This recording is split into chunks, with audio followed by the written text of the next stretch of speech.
ಥರ ತೆಗೆದಿಟ್ಟಿದ್ದೀನಿ ಫ್ರೆಂಡ್ಸ್. ಇವಾಗ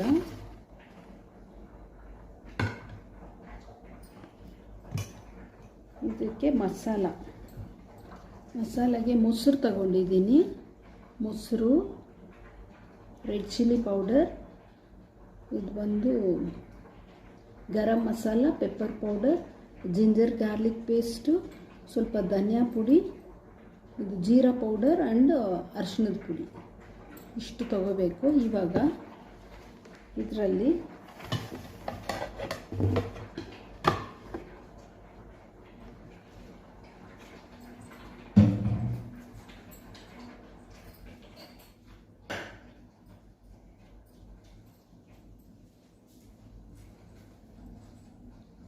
ಒಂಚೂರು ಸಾಲ್ಟ್ ಬೇಯಿಸೋವಾಗಲೇ ಹಾಕ್ಬೋದು ಅಥವಾ ಇವಾಗ ಹಾಕಿ ಮಿಕ್ಸ್ ಮಾಡ್ತಾಯಿದ್ದೀನಿ.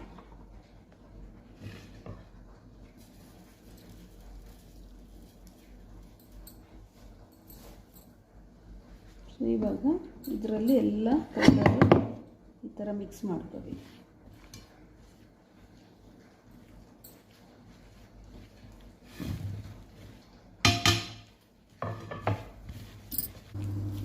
ಸೊ ಈಗ ಸೋಕಾಗಿದೆ ಚೆನ್ನಾಗಿ. ಈಗ ತಗೊಂಡು ಸ್ವಲ್ಪ ರೈಸ್ ಫ್ಲೋರ್ ಆ್ಯಡ್ ಮಾಡಿಬಿಟ್ಟು ಎಣ್ಣೆಗೆ ಬಿಡಬೇಕು, ಇಲ್ಲಾಂದರೆ ಹಂಗೆ ಫುಲ್ಲು ಬಿಟ್ಕೊಂಡ್ಬಿಡುತ್ತೆ. Rice flour is important. ಲಾಸ್ಟಲ್ಲಿ ಅದು ಹಾಕಿ ನಾವು ಡೀಪ್ ಫ್ರೈ ಮಾಡಬೇಕು ಫ್ರೆಂಡ್ಸ್. ಇದು ತುಂಬ ಚೆನ್ನಾಗಿರುತ್ತೆ. ವೆಜಿಟೇರಿಯನ್ ಅವರಿಗೆ ಕಬಾಬ್ ಥರ ಇರುತ್ತೆ.